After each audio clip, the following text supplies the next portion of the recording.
unsur daripada pembunuhan berencana. Karena dia melihat sudah membunuh tapi waktunya agak berpanjang gitu.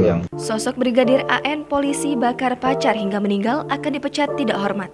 Nengsi Marlina, wanita muda yang dibakar kekasihnya seorang anggota polisi akhirnya meninggal dunia pada Sabtu 26 Maret 2022. Nengsi yang mengalami luka bakar sempat menjalani perawatan di RSUD Dr. HM Rabain Muara Enim selama 16 hari. Korban dinyatakan meninggal pada Sabtu sekitar pukul 14.37 waktu Indonesia Barat. Nengsi dibakar oleh kekasihnya yang seorang polisi bernama Brigadir AN. Anggota Polres Lahat ini juga mengalami luka bakar kedua tangan dan sedikit bagian muka. Brigadir AN ini sudah 3 kali melakukan pelanggaran kode etik. Sambil berjalannya proses hukum pidana, Brigadir AN akan dipecat tidak dengan hormat atau PTDH. Pasti langsung PTDH. Tidak ada toleransi, jadi yang bersangkutan tanpa menunggu sidang, tunggu sidang apa? Sidang umum.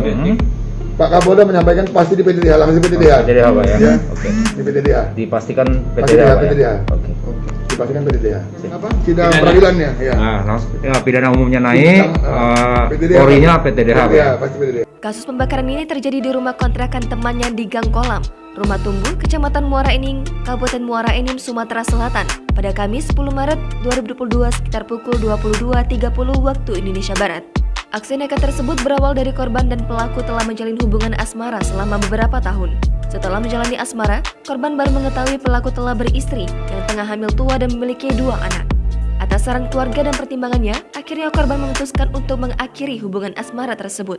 Namun ternyata pelaku tidak terima diputus secara sepihak dan terus berusaha menghubungi dan mencari korban, namun korban selalu menghindar. Saat ditemui di rumah kontrakan temannya, pelaku langsung marah-marah dan mencaci maki korban. Kemudian tanpa basa-basi langsung menyiramkan bensin yang telah dibawanya sebanyak 2 botol ke tubuh korban. Pelaku masih terus memarahi korban dan memegang korek api gas sembari berkali-kali mematikan korek api tersebut. Akibatnya, percikan tersebut ternyata tanpa diduga langsung menyambar tubuh korban yang telah disiram dengan bensin.